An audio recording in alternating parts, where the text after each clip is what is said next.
DC movie is out now in theaters. The Rotten Tomato score 79% by the critics and 0% by the audience, because by the time we're reviewing this, the majority has not seen it yet. And I have to say, Adan, you can agree or disagree, but the DCU has officially started. This can go either way, but yeah.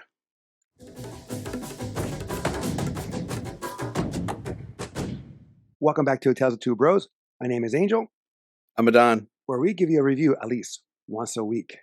Spoiler alert, The Blue Beetle, which is actually like the prologue of the DCU, or the new DCU. Superman Legacy will officially kick off the DCU. We have here, written by Gareth Dunnett Alsasser.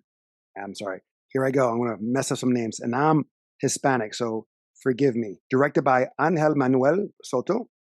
Starring as the Blue Beetle. How do you say his name? Jolo? I couldn't pronounce it even on Karate Kid. Cobra Kai. Cobra Kai, yes. That I could say.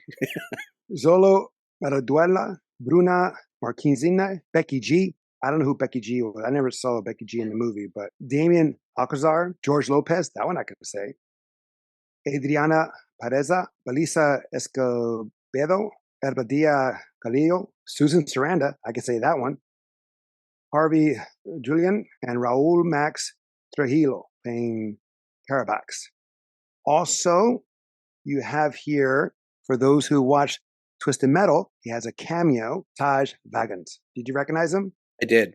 And to answer your statement about Becky G, that's the voice of the suit. Oh, thank Kaji you. Da. Okay, there we go. Thank you. Yeah, I was like, who? I didn't see her, but then yes, you're right.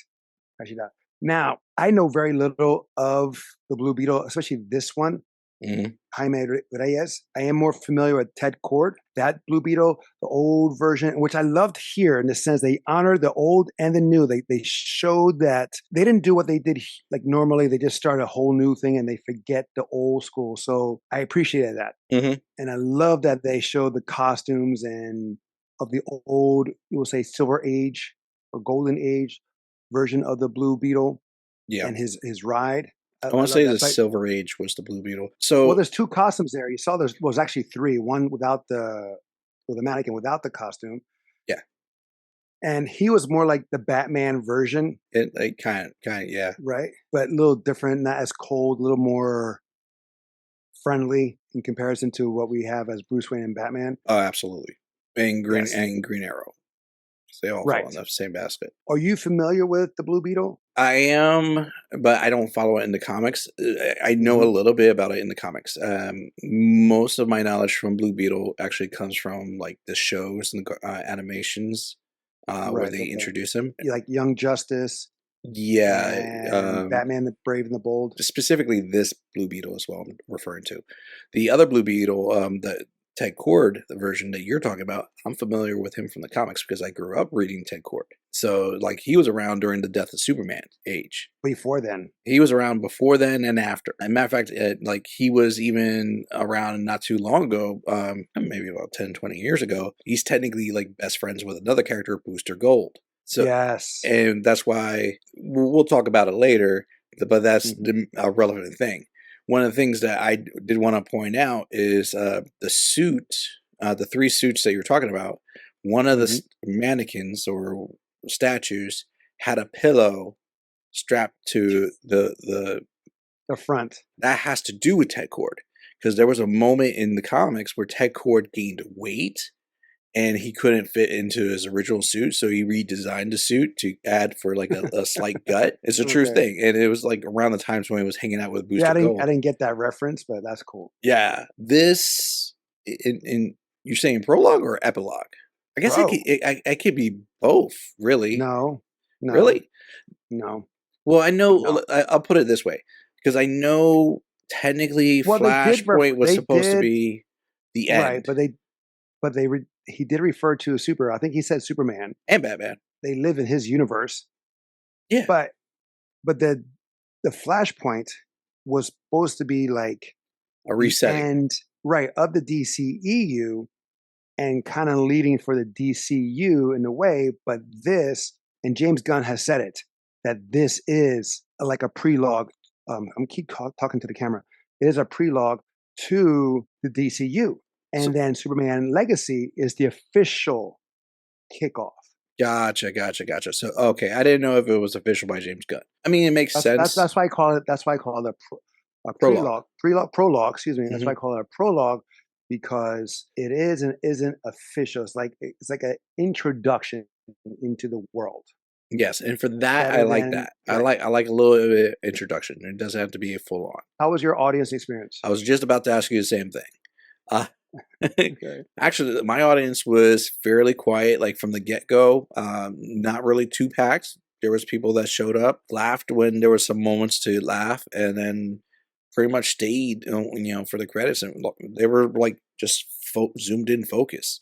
No kids or rowdy people. Same, which is weird though. Like when I bought the tickets, because we get assigned seats. When we bought the tickets, it seemed more packed. When we got there, not so much. Maybe they changed. And maybe I don't know. I mean, it's during the weekday. It was relatively early, like 7 o'clock. Hmm. I was the most vocal one. I was getting the references. I was us being Hispanic and living in a Hispanic home.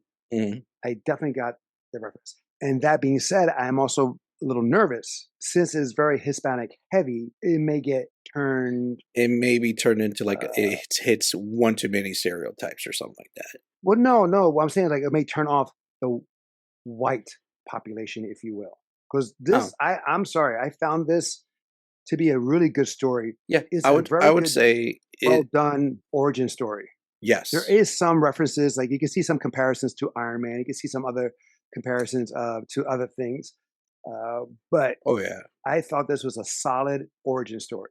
Yeah, the audience was mixed. You have families there, definitely Latinos. Hmm. When you have the reference to Maria de Barrio and Chaplin Colorado, Yeah. I was dying, and the audience was cracking up too in that sense because I remember. I don't know if you remember, but Maria de Barrio, that was a hit that mom would have like watch parties at our house. Really? I don't remember that. Did it stop around the 80s Yeah, or something like that? yeah, because it was a telenovela, and telenovelas don't last forever. It has like they run for like 6 to maybe 26 weeks. It's just one story. It doesn't have like multiple seasons. Correct. It's not like you're It tells a like mom story, watching The Guiding Light. and then you have the superhero El Choplin Colorado. He was the one in the red and yellow. Didn't The they do like a CH. live action thing of that? Yes, That's what I that's what it remember. is. And so when they had that reference point and that showing like that was our superhero for the Hispanic market, Mm, that's what I loved about it.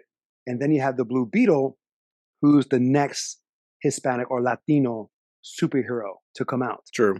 or be representation because you have white superheroes throughout almost all superhero franchises. Hmm. Then you have the women, and then you have a sprinkle of black, and you have some Asian, and even less with Latino. And I say Latino Hispanic. I know it's probably like Hispanic X, whatever, but or Latino X or Latinx. I don't know. I think that's stupid.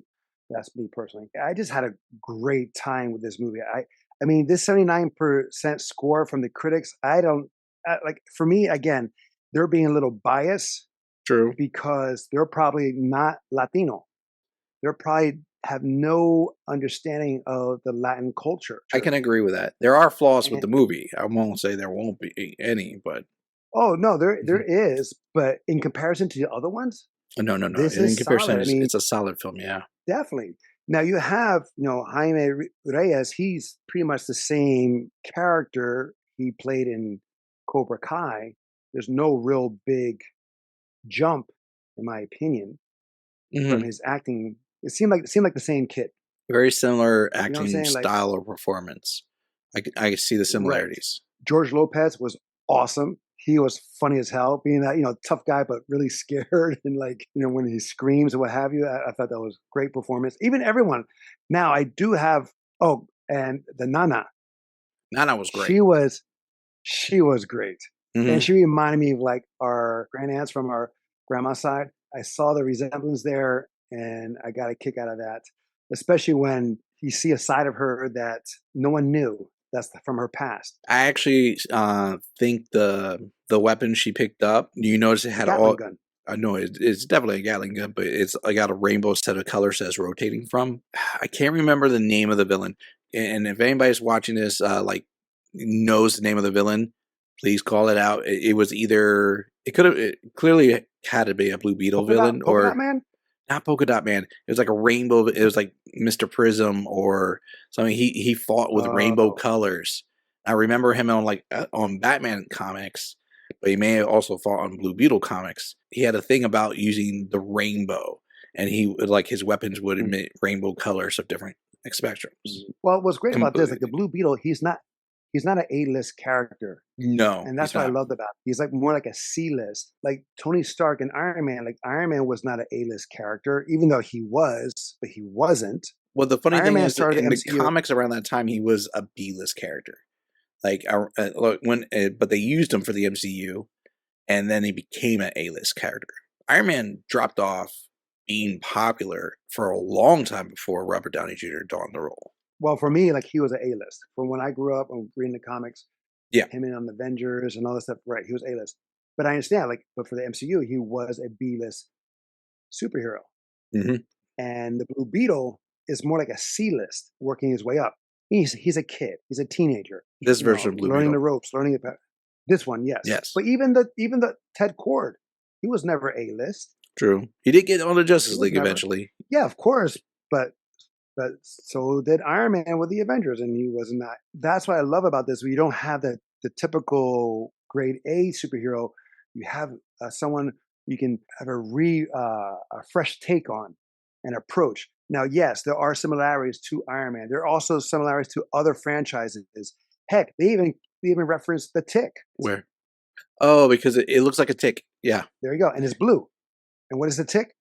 It's blue. Tell me, like, and if this didn't sit with you, that's fine.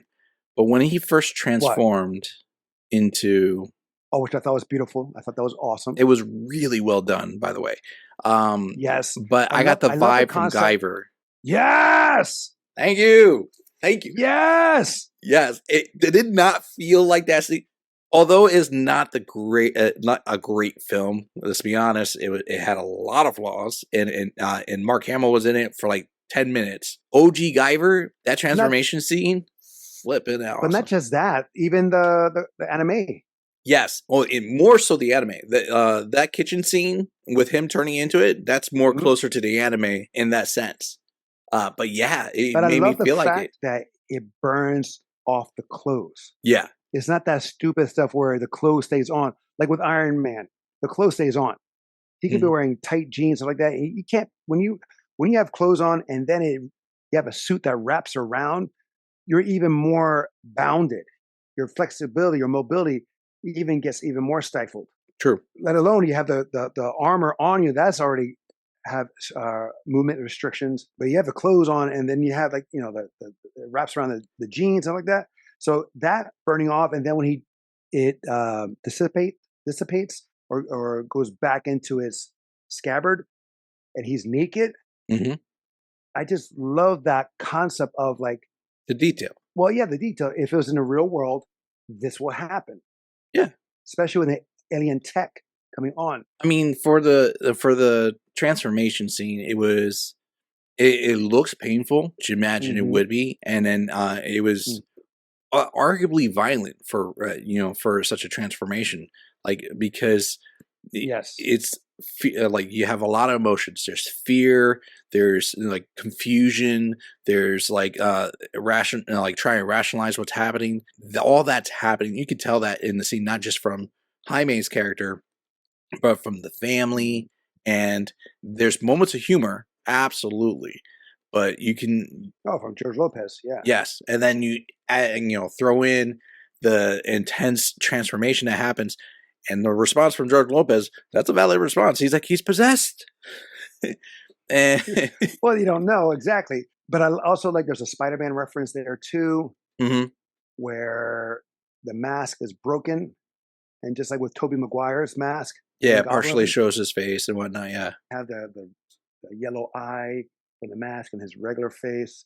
showing through. Awesome. And then you have the Iron Spider-Man reference too, Mm-hmm. when he's fighting the soldiers, where the Oh yeah. tentacles are going out by itself, I and the mean, gadgets, what they did there with the gadgets was awesome. How they represented the powers of the Blue Beetle, I think, perfectly in that.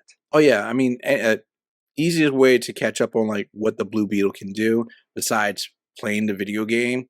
Actually, that probably is the easiest way, playing Injustice 2. Watch Young Justice. Fantastic show on HBO Mm-hmm. Max. They do a great job of summing up the potential and what the Blue Beetle can do. Is I mean, that was like the first, was that the first? No, second season of Young Justice, I want to say, when they introduced Blue Beetle, Jaime's character. I guess I can't remember. Can't remember right now. Yeah, but like he pretty But much, he's there. yeah, yeah. No, he was like a central part of the character archetype. That he could pretty much, he's like Iron Man suit mixed with Venom. That's the best way I can describe it. Very good. Yes. Did you have a favorite scene? There's a few, but the one I liked is when he kind of lets loose on the guards In the tunnel? both times, in the tunnel and at the house, Both were good. where he's kind of knowing what to do, like how to. Mm-hmm. He doesn't want to kill, so the suit says we can do this. Here you go, and he's like, okay, great, pop, pop, pop, and that was awesome. But when he's fighting the Carapace. soldiers in the tunnel, Oh no, I'm sorry. like Carabox was okay, and I'll talk about that suit later because that reminded me of something else, and I think you would agree. The tentacles going out and fighting, and then but sometimes they'll shoot and he's getting hit where he was before in the air, he's being shot at.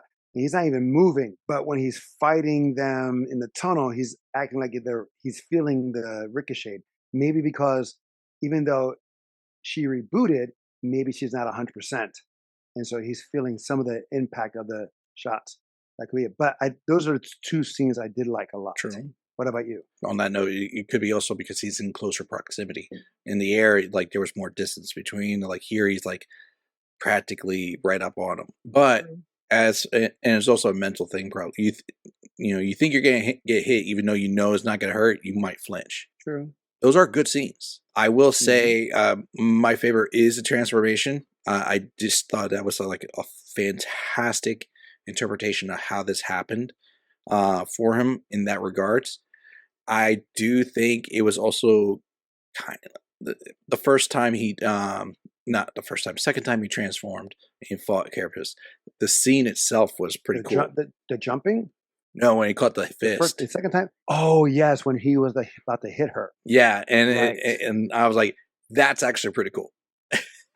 Oh, where was this supposed to be taking place? So this is Palmer City. Ray Palmer, the Atom, he comes in and he like rebuilds the city using his money and so forth.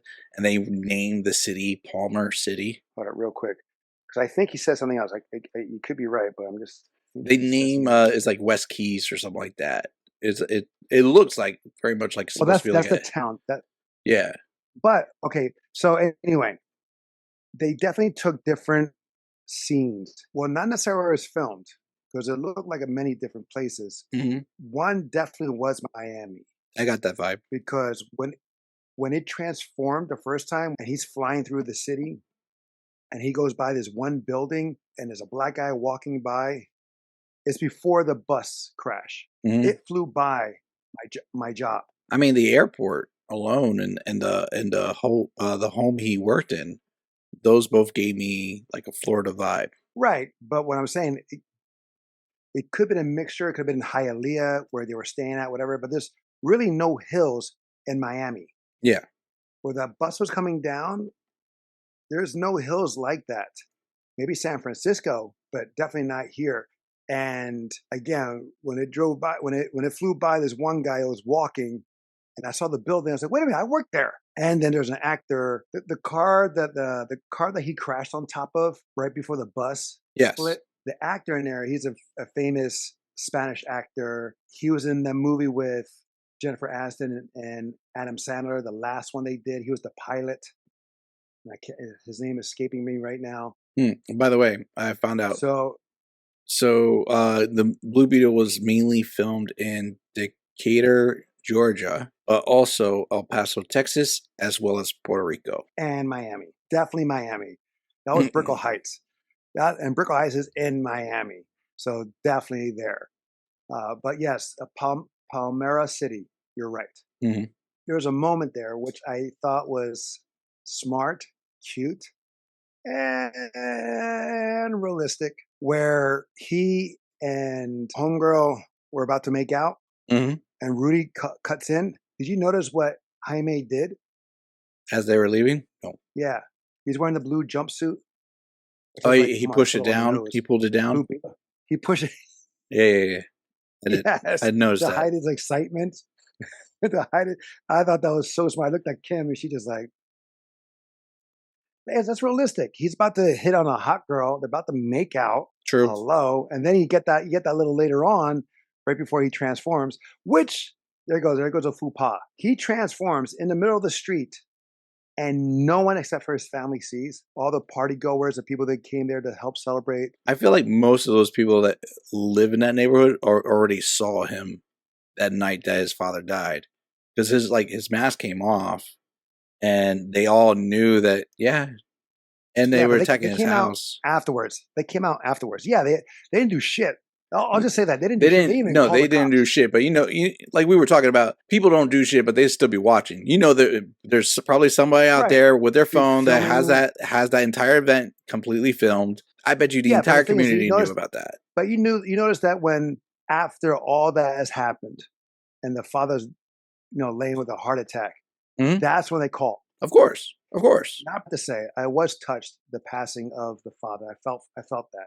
Yeah. Granted, he did seem old. He seemed more like a grandfather. And I was telling that to Kim, I was like, a lot of Hispanics, they get married and have kids starting at 22, maybe 30. If your kid is like 20, like he was, it says of graduating from college, you're at least 50, maybe younger. The father looked old, closer to the Nana's age. I mean, when you think about it, George Lopez ain't no spring chicken neither. Yeah, but he's not the father.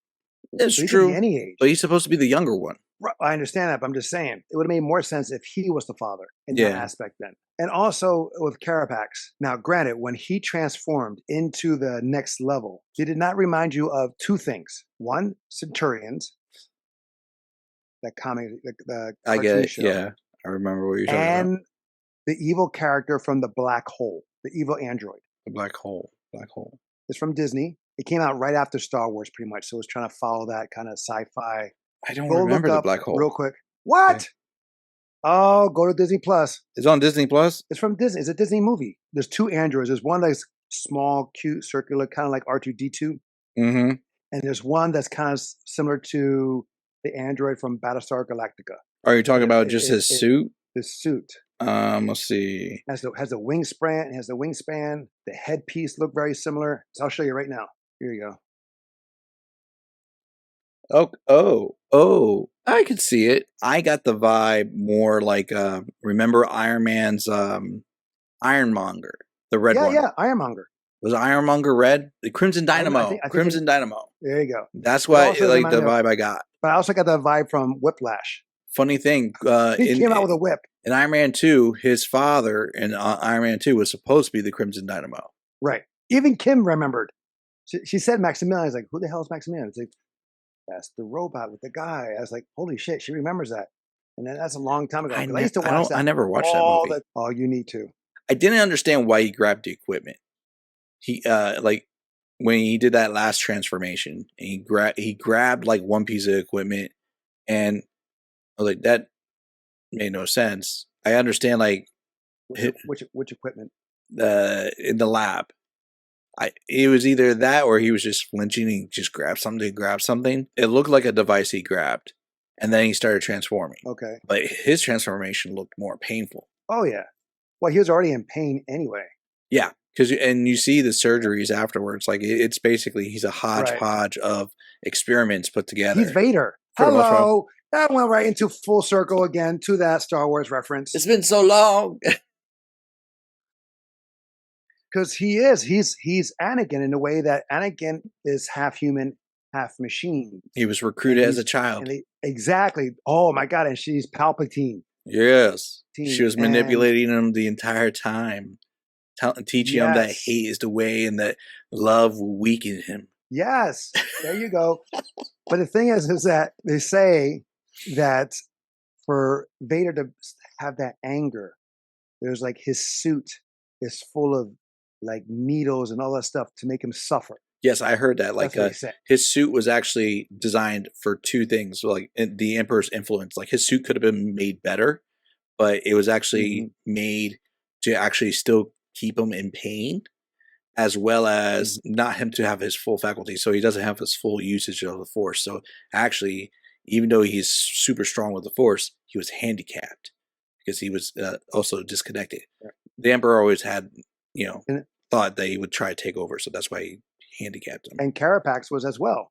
Yeah. He was handicapped too because he was always promised to be, better. We'll make you better. We'll make you whole. We'll get you, to what you want. Yes. And so, Jaime, being the AKA Luke of the story, comes to a pivotal moment where a spirit, like a Force ghost, as you were, has to guide him to the next journey of his path. Full on Star Wars. Connection is there, people. Not only did we get Vader, we got Emperor and Obi-Wan and Luke. The father was Obi-Wan. Yeah. Especially in the death. Which death scene. Which is a good scene in itself. Did it remind you of Black Panther? Yeah, I can see what you're talking about for Black Panther. I was also thinking this could technically be the suit. That's a running arc with the suit. The suit is sentient, and it doesn't. Right. Even though it wants to support Jaime, it doesn't cave in to support Jaime 100%. It has its own goals. Has its own agenda. And it's been known. And we'll probably see that in the sequel. Well, that's what I was going to say. Like, at least in the stories I know of it, it's been known to manipulate him. So it's fusing his mind. So it could possibly manipulate his own memory, making him think that he's seeing his father. But in actuality, it's a suit saying you need to actually embrace me in order to do this, and just using the guise of the father as a means to convince him. Do you think in this version that'll be totally true? Because remember, in the beginning, it wanted to kill. Absolutely. And it stopped him from killing. It was warning him, actually. Yes. Mm-hmm. And then it took control. Like, don't kill. It showed sympathy. It became sentient. It showed sympathy for Carapax. Because look, he suffered more so than you will ever by showing the memories. Yeah. But since we just bring up that, most likely going to be a sequel, and it should, because I totally enjoy this. I would love to see where this will go. So I heard, well, for one, if it's not, there is more likely a sequel, but they may also use this to spin off Booster Gold. Because remember, there's supposed to be a Booster Gold series. They're saying that also that Chris Pratt may be Booster Gold. I can see him as a good Booster Gold. Yeah, and Booster Gold is such a tied-in character. He's the best friend. And there was a story arc where Blue Beetle actually dies, and Booster Gold does like that butterfly effect thing where he tries to save Blue Beetle over and over and over again. Because he can time travel. He's from the future. Mm-hmm. But it's like a fixed point where he can't save him. He has to learn the hard way. And at one point, Blue Beetle that's kind of like Doctor Strange in the What If series. Exactly. Something similar happens like that, but it's way more brutal. And to the point where Blue Beetle realizes what's happening, he goes, "You have to let me die," and it's a horrible death. And he just lets it happen. But then he becomes like somewhat mentor to the new Blue Beetle. Did you recognize one of the comedians? Sanchez? Felipe Esparza. He was one of the guards that when the cartoon came on, the animation of the the one guard that stood out that laughing. I saw him, I'm like, you're out of, you don't fit the picture, bro. Anything else? Because I mean 79% is so low. Again, this is a solid 90% rating movie. I think the audience will get along with this movie better than the critics. I really do. My concern is that since this is heavily Latinx character and story driven, is freaking directed by a Latinx director. I believe the writer is as well, and he had the cast is who the only white person or non-Latinx person is Susan Sarandon. I thought she was She did pretty good. She did pretty good. She wasn't an opposing character. She wasn't evil in comparison to what we've had, and you understand her drive. Yeah. I felt like there was more to Yeah, her yeah. story than was shown. Because she's like, I'm doing this for the greater good. Like, if there's like a deleted scene out there expanding the story for her character more, I would not be surprised. She was giving me the vibe like Lex Luthor, but less Luthor. You don't understand the bigger picture. I have a goal to protect us and the world, and you don't realize this. Yes, I deal with weapons, but this is the end goal. And she always was saying, who was like that? Besides Tony Lex Stark. Luthor? Oh, Tony Stark, yeah. But she's like the bad version of Tony Stark. Right, because remember, Tony had, his family, the business of making weapons for, military weapons, right? And it went to they sold it to anybody, didn't really matter. But then after the first Avengers, the Age of Ultron happened, where he made multiple figures to protect the world at any given moment. So they're always there. So that, the rest of the team were against that. Yeah. But I can see her point in that way, where if Tony Stark was able to get away with it, that's her right there. They even say the Scarab is a world-ending device. They've had it in their families for at least a generation or two now. They've been experimenting on it and studying it. If I was a billionaire rich person with the studying of a world-ending device and I know it's coming from an alien organization, I would want to prepare for the possible threat by utilizing this weapon as best as possible to get us to that level. Yeah, I can see getting to that point of the ends justify the means. Sacrifices have to be made for the greater good, because she's trying to potentially save humanity. But that's never really expressed other than potential value of greed or whatever until like closer to the end. Because I'm like, has to be something more than just the greed by the vibe I'm getting off of her. Right, but I felt like she was also ignored because she was an asset in the beginning, but then as things progressed, it was like she got more pushed to the side, like Hela, and I get the credit. Like who? Like Hela, Thor's sister. Right. Well, she wasn't buried just like that, like Hela, but yeah, right. Yeah, I mean, well, in essence, like Odin used Hela to take over Asgard and conquer Asgard, and without her, probably wouldn't have been able to succeed per the MCU. And then when that happened, she was cast aside for her brother to be the ruler or potential ruler. Right, because the representation of man can't have a woman ruling; it has to be a man. Yeah, that kind of bullcrap. But yeah, I feel like her character, there was more to it than what was led on. I actually would have been okay with Carapace being just a bad guy. Not like a guy who was like had a misunderstood past or anything. If he just was a pure mercenary that he's like, this is what I do and I'm good at it, I would have been like, okay, yeah. He did seem pretty old as well. I was like, really? It's like you can't get someone that's a little bit younger, a little easier to manipulate. Because the thing is, he is old. Yeah, they show her character same age. At least. He's 5 years younger than our mom. He was born in the actor. Yeah, so he's in his 60s. Right? Oh. Yeah. He'll be he's like 69 or 68, 67. By the time he filmed it, he was probably 66 or 65. But the thing is, the sucker's old. And you can see that dye job was so bad. I was just, just kept them, just leave it gray. He was a great actor, but I just think he was just too old. It would have been better if he was a lot younger. It makes sense because like the way they depict it is like he was found as a child and whatnot. Yeah, I get life is hard and that ages you. But damn, bro. It's like life just aged you a century. Because like Susan Sarandon is like, yeah, let's use him. And she's got like child soldier enlistment. And she's been there from the get-go. Like either you have some good beauty care or life just hit him super hard. If they used a boy for him, they should use a younger version of her, like someone in the 20s or, in the 20s to make it a little more believable. But she looks the same. Yeah, she wasn't, I don't think if they de-age, well, I mean, she didn't look de-aged. She looks great for her age. I'm not going to lie. And she's always held up like pretty good over the years. Now, the costume of the Blue Beetle. Yeah. can I say perfection? You know what?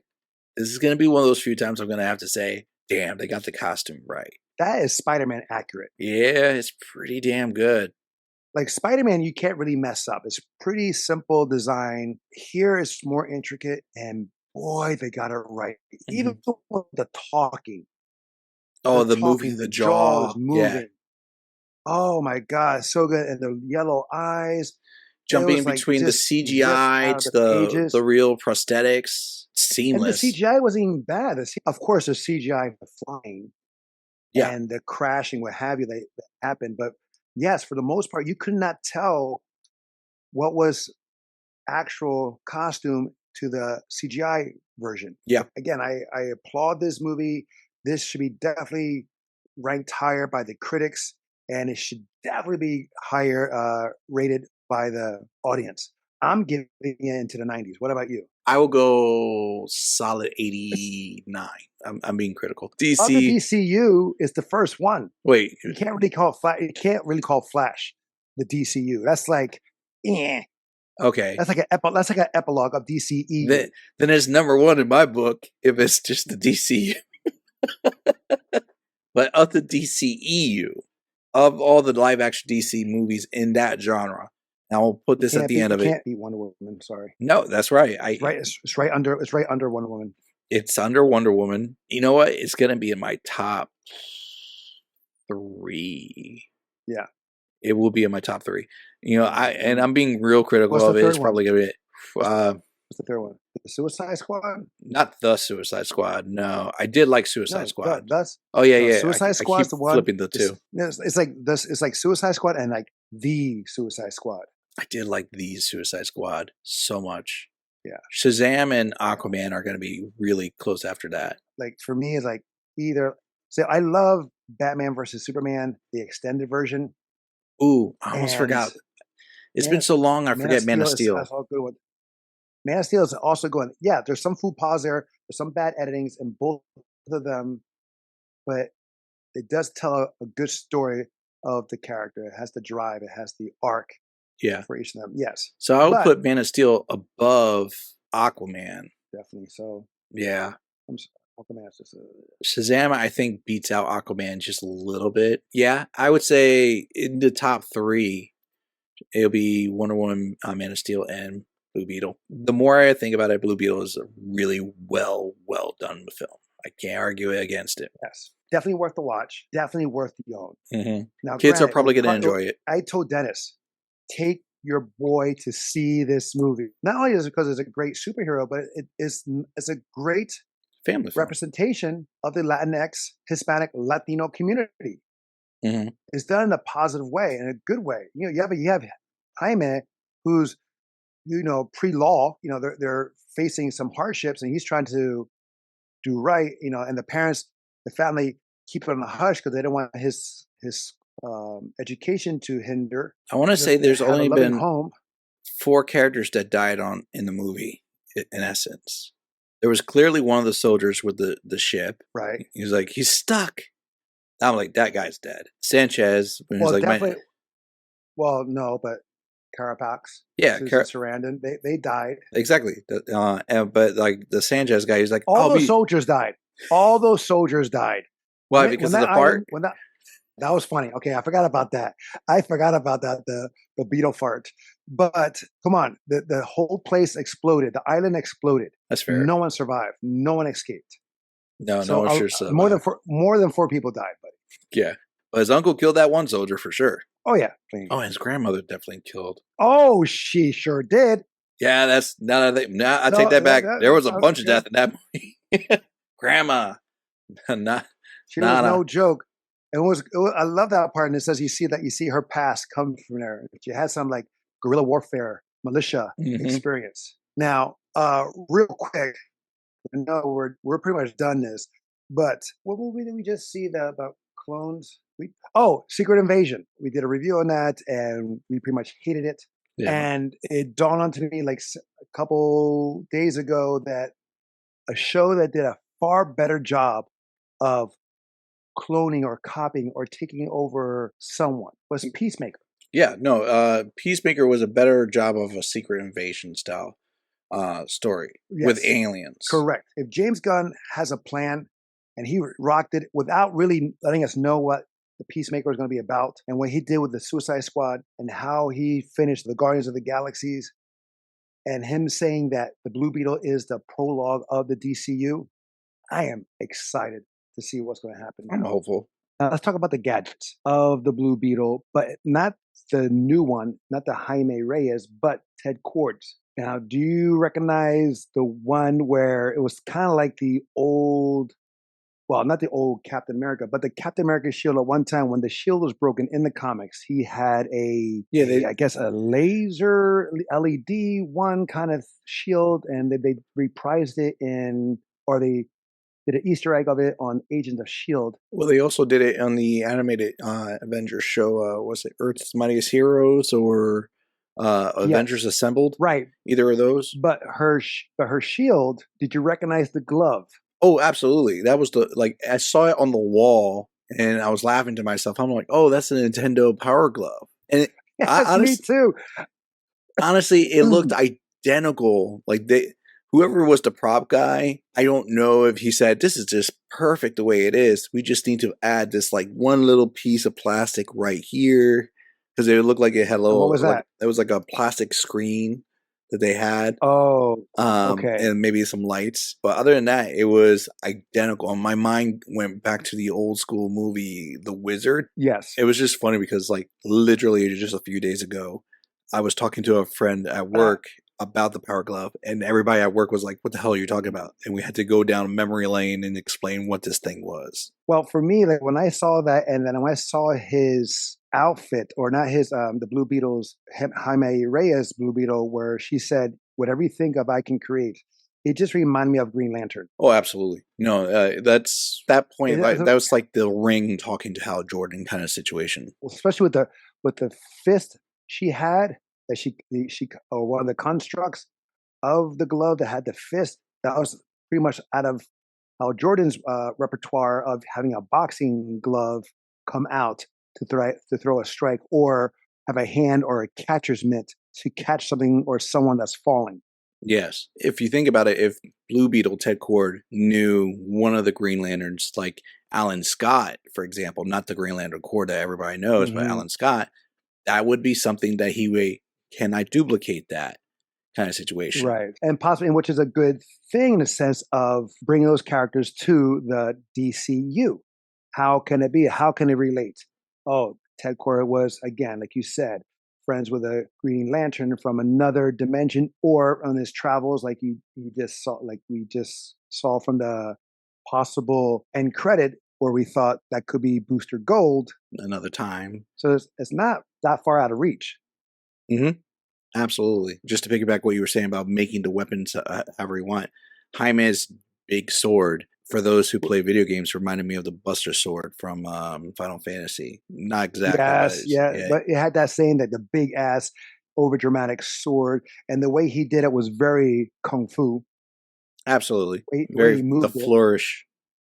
Right, and then with the chop down, did he spin before he struck Carbox? You talking about when he ran and did the power slide, and then did the chop? Well, no, there's a one though. He's from the air, the aerial. Did he spin? It looked like, I can't remember. I think he might have did a spin. Yeah. As the characters, I can't remember if you mentioned it earlier, but the grandma was a great character. Yeah, she was a great character. You know, we learned something about her that no one else knew. We learned it with them, or the family learned it with us in the sense of her past. But to me, I think the weakest was the sister and that whole dynamic. She was the one, like, she's the one that got him in trouble. She's the one that got him fired, but she's also got him responsible. Got him the Blue Beetle. He was like, I guess, lucky misadventures. I did have a thought, like when she when she graffitied. Oh, that made no sense. It's like, how fast? Like, where was the spray cans for one? Because it didn't show that she found it. She just picked it up. And it was just one spray can, as if she just approached it for the first time. It has different colors. Different colors, correct. And then it wouldn't have time to dry by the time it got to the island. By the time it got to the island, that word, that graffiti would have been smeared. True. I was more of the mindset like, why tag it? And then there was never, unless it's a deleted scene, there was never any reference to her tagging or having it. Like in Spider-Man Enter the Spider-Verse, they start off with him doing stickers, and then tagging with his uncle in the subway. Mm-hmm. Granted, he doesn't really do it much, but we know now that that's a thing. That's part of him. Here, yeah. I get she wears like fishnet stockings, that she's kind of rebellious, that she's like kind of like her uncle, like she doesn't really like people in higher status or authority. Not once does she do anything that's like an artistic way or that she's like a tagger. Yeah, you don't see her drawing or anything like that in that reference. Yeah. Correct. So I agree with that. It made no sense. It was a scene not needed. Mm-hmm. Now, did you or did you not think of when he saw the Beetle mobile? I guess that's what it's called, the Beetle mobile. That it kind of reminded me of Watchmen. It does kind of remind me of Watchmen, but the big eyes. I remember the ship from the comics, and it's almost like I could be wrong, but I want to say that ship predated the Watchmen. Oh, I think so too. I mean, Ted Kord's Blue Beetle was like in the 50s, and Watchmen came out in the 80s, I believe. I mean, come on, Owlman looks like Batman and brown. It's true. I just got a kick out of the special weapons, and seeing that, I thought of you because I know you're a big Nintendo fan. Do you have that glove? So I never got the Power Glove. I had the weird helmet that came shortly after that, where it was like you would have a microphone and you were supposed to be like, fire, rockets, da-da-da-da, and it's supposed to be firing on it. And then I had the Nintendo pistol. But everyone did that. Yeah, everybody got that with the duck hunt and all that. So I had the headgear, which I don't think I have the headgear anymore. But I remember around that time, the Power Glove was out before the headgear. And then there was the bazooka. Yeah. But the Power Glove was a bad invention. Yes. It did not make any sense because the thing is, like, you have one glove, you're like Michael Jackson, and then you have to refer to the buttons anyway. Absolutely. The idea. So I found this out when I double checked like coworkers and people that were too young to even know what this was. Mm-hmm. So it actually used sound as a way to, because you were supposed to use your hand, like do it like this way for people watching. You're supposed to use your hand to like navigate the screen. So like you to the left, you're going to the left, go right, so forth like that. And so instead of using the thing, it had a full-on control and a keyboard on the Power Glove. The keyboard was relatively useless because the games weren't using those. Mm-hmm. But yeah, most of the time people would just end up using the keyboard and it wasn't as responsive, but it was supposed to use sound as a way to track your movement. Sadly enough. Was it wireless or wired? Because I think I had the glove. It was still wired to maintain power and and send feedback back. So it wasn't wireless in that sense. Of course, the flaw with doing sound is it's picking up all the other sounds in the room too. So a lot of times the responsiveness of it wasn't that good because it was emitting its own sound in order to track that. Controllers to be wireless, I think, was PlayStation. Like truly wireless? And then also to go like you can move the controller and then it'll just the access. I think that was PlayStation. Is there anything else that we should? No, we don't need to talk about the Tacoma. Oh, the taco. Oh, the taco. Which I say a taco. Then I say now I got it. Yeah, because there's a Tacoma. Is that he's giving it a nickname? It's a Tacoma. Yeah, I was like, I was trying to figure out why I don't get the taco reference. I mean, I know they're Mexican, but that's kind of being stereotypical. Then I got oh. I mean, that was the only time he referred to it as the taco, though, right? He referred to it a couple of times. Then he said sometimes Tacoma. Yeah, I just thought that was a great, smart bringing back something that because that's what Ted Kord had. He probably had a Nintendo glove, and he says, "How can I make this useful for me?" Well, I mean, if you look at his the hideout, all his equipment is like around the 80s. Like the TVs, they were old school CCTV, like tube TVs, the keyboard equipment. Like literally, I could see everything, and the music. Some of the music that was playing in the thing was in the ship was like 80s music. So that would make sense. But it's kind of a shame when you think about it. 80s music is now considered old. Well, I know. Then how the daughter, because then that time reference doesn't match. because she will be in her 30s or even 40s, depending on when she was born. It's like that. And when because that glove came out in the late 80s. Well, I would say she would theoretically be in her 20s, probably mid-20s, kind of be pushing it if it's late 20s. Because she seemed like she would be older. Well, yes. He just he's like, he graduated. Pre-law, so that's kind of like early 20s. Yeah. So I would think that she could have gotten away with being born in the 90s, because they say if it was 2023 and she was born in the 90s, maybe mid to late 90s, that would put her just over being a little mid 20s to him. And no, buddy, it's 2023 now. If she's born in the 90s, 30s, she'll be in her 30s. Late 90s. Was there a mention of how old she was when he disappeared? She said she was 8 when he disappeared. That equipment he used would have still been accessible in the 90s. Right, depending on when, maybe like say she was born in 1995. Let's say that. Then that makes her, like 28. Yeah. And that's feasible. No. Yeah, 28. Or maybe he found it, he had it somewhere, and he found the glove, and he was trying, even later.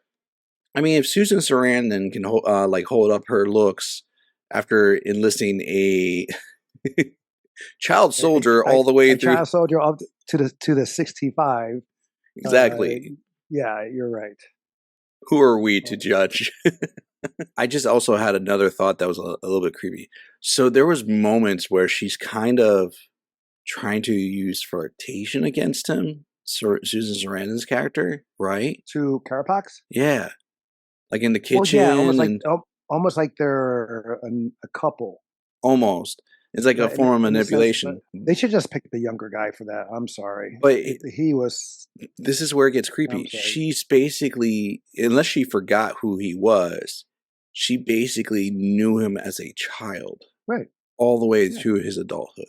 And she was a full-grown woman. He was basically a surrogate mother. Ooh. Adopted mother. Again, someone younger should have played him. It would have made more sense.